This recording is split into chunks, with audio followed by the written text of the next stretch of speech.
नमस्कार. माई आणि कौशिकीचे भक्तिविश्व या यूट्यूब चॅनलमध्ये सर्वांचं मनापासून स्वागत. श्रावण म्हटलं की आपल्याला आठवतात ते विविध प्रकारचे सण, उपवास, पूजा आणि परंपरा. श्रावणातील महत्त्वाचा सण म्हणजे नागपंचमी. नागपंचमी म्हटलं की आपल्याला आठवते ती नागदेवतेची पूजा, दूध लाह्यांचा नैवेद्य आणि त्यामागील एक विशेष कथा. तर आपण नेहमी हे सगळं करतो, परंतु आपण कधी असा विचार केला आहे का की आपण फक्त नागदेवतेचीच पूजा का करतो किंवा नागाला देवतेचं महत्त्व का दिलं गेलं आहे आणि यामागील एक आध्यात्मिक आणि नैसर्गिक संदेश काय आहे? चला तर मग आज जाणून घेऊया नागपंचमीला आपण नागाची जी पूजा करतो त्यामागील एक विशेष संदेश आणि त्यावर चिंतन करूया. नाग म्हणजे केवळ एक सर्प नाही, तर नाग म्हणजे एक विशेष वृत्ती आहे की जसं की आपण बघतो आपल्या भारतीय संस्कृतीत निसर्गाला देवत्वाचं प्रतीक मानलं जातं. आपण निसर्गाला देव मानतो. प्रत्येक प्राणीमात्रात आपण देव पाहतो. प्रत्येक जीवात आपण देव शोधतो. म्हणजेच त्यामागे आपल्या ज्या प्रथा, परंपरा, पूजा आहेत त्या प्रत्येक गोष्टीमागे एक वैज्ञानिक कारणही आहे. आपण जर एखादी गोष्ट न समजून घेता फक्त एक परंपरा, प्रथा म्हणून केली तर आपल्याला म्हणजे त्याचं विशेष महत्त्व वाटत नाही. परंतु त्यामागील अर्थ जर आपण समजून घेऊन ती पूजा केली तर आपल्याला त्यातून एक वेगळी ऊर्जा प्राप्त होते. भगवान महादेवही आपल्याला तेच सांगू इच्छितात की महादेवांच्या गळ्यात विष आहे आणि त्याच गळ्यात नागही आहे. म्हणजेच आपल्या मनात जी भीती असते त्या भीतीला आपण घाबरून न जाता त्याचा अर्थ समजून घेतला पाहिजे.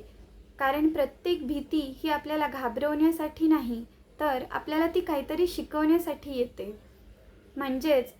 म्हणूनच त्यांनी नागाला आपल्या गळ्यात धारण केलंय आणि त्यातून एक विशेष संदेश ते आपल्याला देऊ इच्छितात. त्याचप्रमाणे भगवान विष्णू हे शेषनागावर विराजमान आहेत. अनंत तत्व असलेल्या शेषनागावर भगवान विष्णू निद्रा करतात. अर्थात ते यातून हेच सांगू इच्छितात की अस्थिर वाटणाऱ्या या जगात फक्त परमेश्वराच्या आधारावर स्थिर राहण्याचा संदेश. म्हणजेच या पृथ्वीतलावर, या सृष्टीत सगळं काही बदलतं. कितीतरी परिस्थिती बदलू शकते किंवा वाईट काळ येऊ शकतो, तर त्या प्रत्येक वेळी आपण स्थिर राहून त्याला सामोरं जाण्याचा संदेश भगवान विष्णू देतात.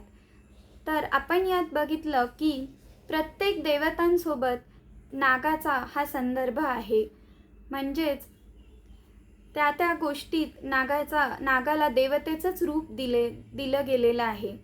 आता आपण बघूयात की नागाचं शेतकऱ्यांच्या जीवनात असलेलं महत्त्व. श्रावण म्हटलं की पावसाळा ऋतू असतो आणि पृथ्वी हिरवीगार झालेली असते आणि शेतात सर्व प्राणी, कीटक हे आपल्या बिळातून बाहेर येतात. परंतु त्यांच्यामुळे जे पिकांचं नुकसान होतं तर ते रोखण्यासाठी साप शेतकऱ्यांची मदत करतात. म्हणून ते एका अर्थाने शेतकऱ्यांचा मित्र असतात आणि म्हणूनच शेतकऱ्यांच्या जीवनातही नागाला विशेष स्थान आहे. म्हणजेच त्याला एक देवत्वाचं रूपच प्राप्त झालेलं आहे. आणि म्हणूनच आपण नागपंचमी हा सणाला नागाची पूजा करून त्याच्याविषयी कृतज्ञता व्यक्त करतो. आणि आपले हे सण, परंपरा आपल्याला हाच संदेश देतात की निसर्गाच्या प्रती आपली कृतज्ञता व्यक्त करा आणि प्राणीमात्रांना जपा, त्यांच्यावर दया करा. कारण निसर्गाला जर आपण जपलं तर निसर्गही आपल्याला जपतो. तसं बघायला गेलं तर आजच्या या काळात आपल्याकडे काय नाही आहे, प्रत्येक गोष्ट आपल्याकडे आहे. तंत्रज्ञानाच्या या युगात आपल्याकडे मोबाईल आहे, इंटरनेट आहे, टेक्नॉलॉजी आहे, मोठमोठ्या इमारती आहेत. परंतु कुठेतरी आपण निसर्गापासून लांब जातोय असं मला वाटतं.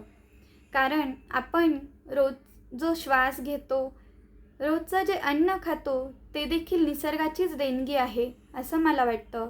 त्यामुळे आपण निसर्गाबद्दल कृतज्ञताही नक्कीच व्यक्त करायला हवी. आणि श्रावण महिना म्हणजे श्रद्धेचा आणि निसर्गाच्या जवळ जाण्याचा एक विशेष काळ आहे असं मला वाटतं.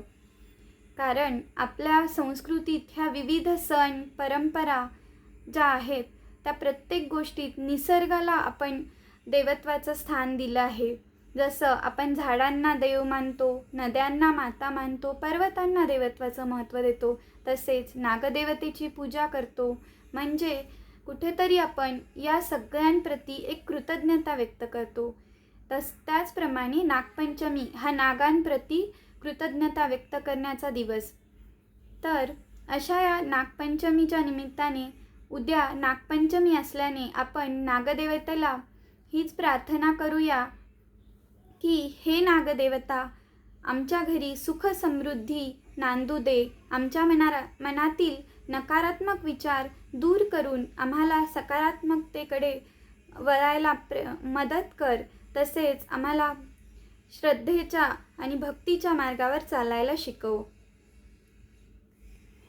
तर असा हा नागपंचमीचा आध्यात्मिक संदेश. भेटूयात पुढच्या अशाच एका भक्तिमय व्हिडिओमध्ये. तोपर्यंत ओम नमः शिवाय.